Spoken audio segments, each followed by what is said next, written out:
Gabrielle Cluzel, éditorialiste, rédactrice en chef du site Boulevard Voltaire, est dans ce studio. Bonsoir Gabrielle Cluzel. Et Lou Fritel, journaliste politique à Paris Match également. Bonsoir Lou Fritel. Bonsoir. Est-ce que vous voulez qu'on réécoute les mots de Jean-Luc Mélenchon ? Franchement, c'était il y a quelques minutes, il est en train de prononcer un discours à la fête de l'humanité. Ses premiers mots sont pour la Palestine. Je voudrais qu'on réécoute Jean-Luc Mélenchon, c'était il y a quelques instants. Je dédie notre rassemblement aux martyrs du peuple palestinien.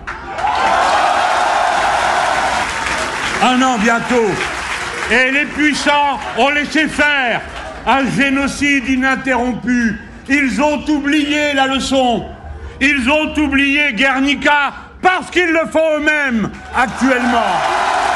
J'ai honte quand je pense que mon pays si puissant, son peuple toujours tellement prêt à se porter à la rescousse des grandes causes, ne fait rien pendant que le massacre continue. Alors, non mais c'est quand même incroyable. Là, on est à la fête de l'humanité. Pardon, mais la gauche est un peu divisée. Pardon, il y a quelques frictions entre Jean-Luc Mélenchon et François Ruffin. Pardon, la France va mal. Les premiers mots de Jean-Luc Mélenchon vont pour la Palestine. Sans blague. Gabrielle Cluzel. Alors ça a le mérite de la clarté.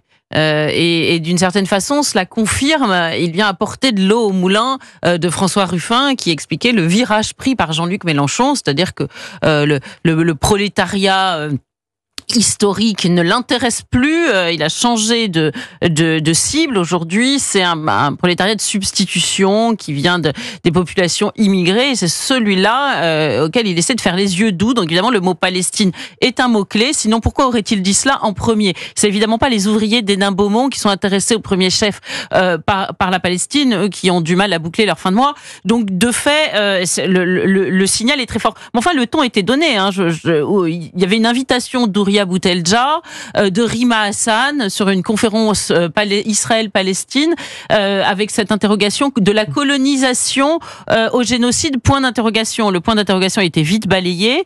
Elles venaient pas évidemment pour parler de la culture du cresson, elles avaient un objectif assez précis. Je veux simplement signaler, parce que je trouve que ce n'est pas assez dit, la fête de l'UMA, on a l'air de balayer son côté politique. Vous savez, quand on parle des concerts formidables. Le pass culture aujourd'hui offre aux 15-18 ans la possibilité d'aller à la fête de l'UMA. Voilà ce qu'ils entendent. Et il ne faudra plus s'étonner après dans les grandes écoles d'avoir une passion pour Mélenchon et un combat échevelé pour la Palestine. Mais pardon, Lou Fritel, journaliste politique à Paris Match. Moi, je voudrais comprendre quelque chose, et certainement, peut-être que les auditeurs d'Europe 1 se posent aussi la question. Qu'est-ce que la population issue de l'immigration, qui serait donc la nouvelle priorité de Jean-Luc Mélenchon, a dans son quotidien quelque chose à voir avec la Palestine? Non, elle n'a pas grand-chose à voir avec la Palestine, mais c'est vrai que ces dernières années, la façon dont les marqueurs identitaires ont été exacerbés, notamment par la France insoumise, fait qu'aujourd'hui, c'est un sujet à table. C'est un sujet qui est touché par les populations musulmanes, plutôt de catégorie populaire, issues des quartiers. C'est tout à fait ce que Jean-Luc Mélenchon vise. Et d'ailleurs, finalement, de façon très cynique, il a raison. En 2022, il est passé à 400 000 voix près, il est arrivé au second tour de la présidentielle. Aujourd'hui, la stratégie de la France insoumise, c'est peu ou prou la stratégie d'Éric Zemmour. C'est exacerber les tensions, les passions, de façon à la haine surtout, non ? Vous croyez pas, Lou Fritel ? Restons au moins sur les passions. Peut-être la haine, oui. Écoutez, quand on parle de la Palestine, mais je préfère utiliser. Je vois pas en quoi ça nous concerne nous Français. Oui, mais la haine fait partie des passions, et en l'occurrence, c'est une stratégie qui mise sur le fait que le ventre mou, les abstentionnistes, ceux qui auront été déçus par le centre, ceux qui sont plutôt issus de la droite molle, de la gauche social-démocrate, se tourneront nécessairement vers les extrêmes. Et Jean-Luc Mélenchon le refait en 2024 avec les européennes. C'est vrai que pendant les européennes, la France insoumise était à 6%, elle finit à 9%, en ne parlant quasiment que de la question palestinienne, et en plus en se vautrant quand même dans des épisodes antisémites assez délirants. Mais ça fonctionne. Ça exacerbe l'antisémitisme en France. Enfin, c'est ça le pire. Mais oui, mais il y a une part de responsabilité de la part de Jean-Luc Mélenchon. Après, on nous dit non, chez les filles à gauche, on n'est pas antisémite, mais ça exacerbe les tensions, non, mais Gabrielle évidemment, Cluzel. parce que l'antisémitisme et même la haine de la France et par extension de l'Occident de façon générale, parce que c'est un schéma extrêmement simpliste, c'est-à-dire que Israël, c'est la tête de pont de la colonisation dans la rhétorique de Jean-Luc Mélenchon. Donc le palestinien, c'est le colonisé par excellence. Donc on fait, et Rima Hassan l'a fait très clairement, on fait des analogies avec ce qui s'est passé en Algérie. Donc vous voyez, ça permet en plus de faire une acculturation du conflit palestinien en France, pour que l'émigration en France puisse se sentir concernée. Donc tout cela est finement réfléchi et c'est une manne sans fin, évidemment, puisque c'est sur un plan purement cynique, c'est très intelligent, puisque dans le même temps, Jean-Luc Mélenchon prône pour une immigration toujours plus grande, une ouverture des frontières. Donc c'est fabrique ton électorat toi-même. Donc de fait, c'est assez malin, puisque la stratégie électorale répond au résultat électoral. Et puis, il y a aussi, pour continuer ce que vous dites, il y a aussi un pari démographique. C'est vrai que les populations d'origine populaire immigrées sont celles qui font le plus d'enfants aujourd'hui. Continuer de les titiller sur ces questions-là, je veux dire, vous regardez dans les années 90, un musulman ne se définissait pas par le fait qu'il mange halal ou pas. C'est au fur et à mesure, grâce à un travail vraiment un travail en profondeur des milieux musulmans extrémistes, je pense aux frères musulmans, des associations, etc., qu'aujourd'hui, il y a une identification.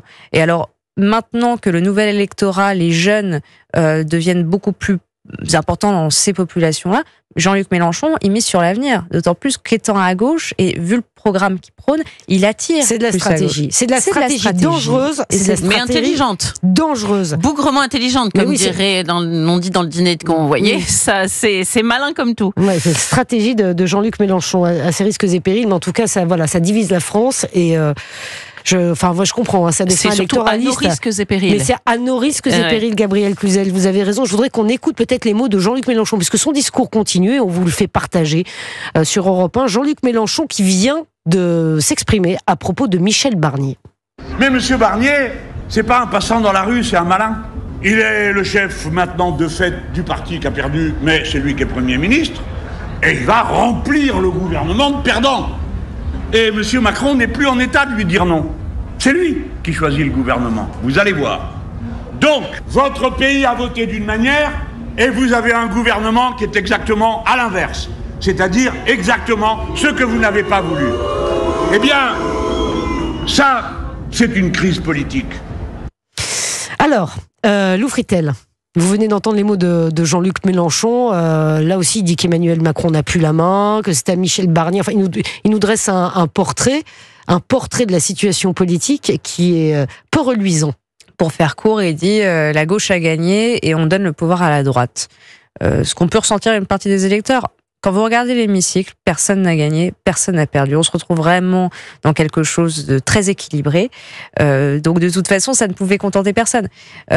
Toutefois, je doute sincèrement de ce que dit Jean-Luc Mélenchon quand il est persuadé que le président de la République n'aura rien à redire sur la composition du gouvernement. J'en parlais avec certains LR justement, certains bien informés. Il disait oui, pour l'instant, il laisse les choses se faire. Il profite, on va en parler tout à l'heure, il profite de la fin des JO en prenant plaisir aussi à voir quelqu'un d'autre que lui se dépatouiller avec ses histoires d'alliance. Mais au moment où il lui sera proposé un gouvernement, je doute sincèrement qu'il ne mette pas son veto ou qu'il ne glisse pas quelques noms. Gabriel Cluzel.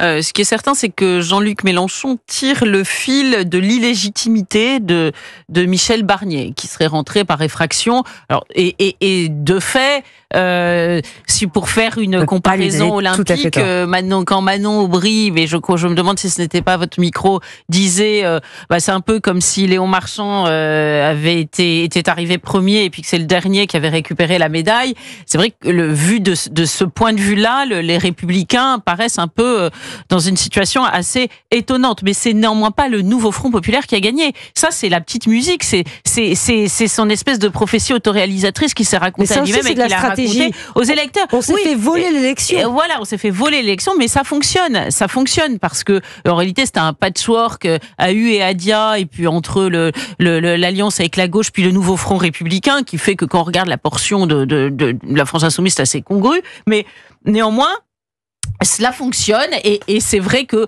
on peut pas dire, quand même, soyons honnêtes, que ce soit le parti qui a gagné qui soit aujourd'hui en train de former le gouvernement. Ça, ce serait malhonnête de le dire. Et puis je voudrais qu'on parle également des tensions au sein de la gauche. Tout est parti ces derniers jours, parce que des tensions, il n'y avait pas besoin de ça pour qu'elles existent. Tout est parti en fait des mots de François Ruffin, qui est interviewé sur son livre. François Ruffin, qui s'en est pris vertement à Jean-Luc Mélenchon, en expliquant comment effectivement Jean-Luc Mélenchon faisait de la politique électoraliste, qui choisissait, comme vous l'expliquiez tout à l'heure, son électorat. François Ruffin s'est fait siffler il y a quelques instants à la fête de l'Humanité, et il a été pris pour cible par le député LFI Raphaël Arnaud. Écoutez. François, récemment, tu es allé sur BFM, et je te le dis avec la plus grande sincérité militante que je peux avoir, tu as blessé énormément de camarades, notamment la jeunesse qui s'est mobilisée lors de ces camarades.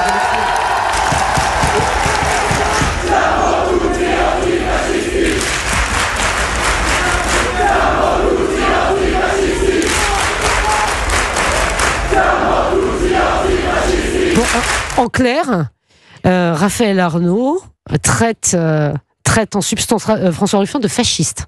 C'est un peu ça, le message. Oui, mais on connaît toute la subtilité du langage de Raphaël Arnaud, et c'est vrai que qui se divise entre deux mots, raciste et fasciste. De façon générale, il y a nazi aussi. Donc, mais on voit bien que celui qui dit la vérité doit être exécuté. Donc François Ruffin, on lui reproche d'être un apostat, un renégat, et je pense qu'ils ne sont pas prêts à la France insoumise de lui pardonner. Ce qui est intéressant, c'est qu'on voit, à mon avis, c'est assez historique, on voit une scission de la gauche qui existait déjà, mais qui là est réellement assumée.